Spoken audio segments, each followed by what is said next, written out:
Yanni, thank you for joining us this morning. First, how are you feeling after what you saw last night?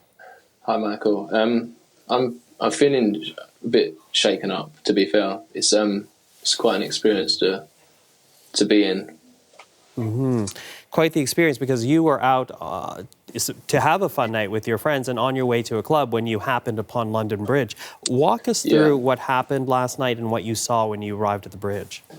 So obviously we was walking towards. We would have been walking over London Bridge if we left 10 minutes beforehand. We would have been on the bridge itself. But as we was walking to the bridge, it was just as normal. And as we got closer to London Bridge, that's when we did see the police telling everyone to get back. And there was a couple of police cars there, so it happened about 10 minutes before. So it just happened.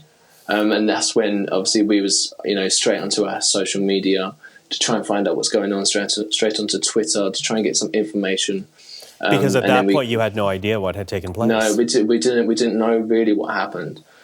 So that we did find out what happened through social media, and it was scary. It was really scary. Well, I can appreciate how scary it was, because we were hearing that there were several attackers in the immediate minutes after this whole incident began. We did not know it was just limited to 3. We did know that there were people running around with knives stabbing people. How much of that information were you getting on the ground? How scared were you in those moments?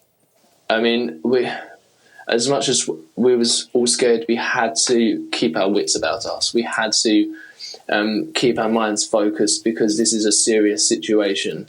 As much as we can't let that fear overtake us, we had to try and keep our minds set onto this is actually happening. We have to keep our wits about us, Mm-hmm.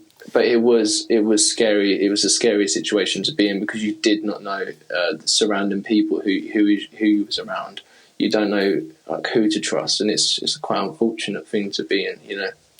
That's a scary idea, not knowing who you can actually trust when you're in a great crowd of people in the public.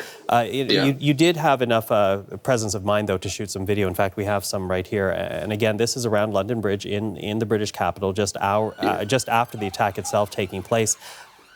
You're shooting this video, but what's going through your mind? Were you thinking, I should be running away here? I should be helping people? What was going through your mind in this moment? I don't really know what was going through my mind at the time. A lot was going through my mind, and once I saw people obviously rushing and police telling us to get back, and on quite a serious note, that's when it kind of sunk in that we should probably move. And we did actually go down to the riverfront. So we was opposite London Borough Market while that was all happening over there. So we was kind of stuck in one position around London Bridge at the time, mm-hmm. Until we decided that it's best to actually make our way back to the house. You live in the UK. You live not far from the British capital. This is the second attack we've seen in London, the first attack on Westminster Bridge, now London Bridge. We saw the attack that happened in Manchester just some 2 weeks ago. Do you think your life has to change the way you're a young man? Do you think that your life has to change how you live your life now in the UK, given all these attacks? No. I don't think none of us should change.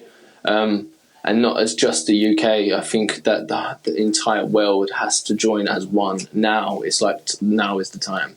We have to unite as one, because these twisted people should not be allowed in today's society. But we shouldn't allow people like this to think that we should change, because we should never change. We can't let what they're doing. We can't let them change us. Yanni, I appreciate your time today, and I'm really glad you're well. Thank you. That's Yannis Acott in Kent, England.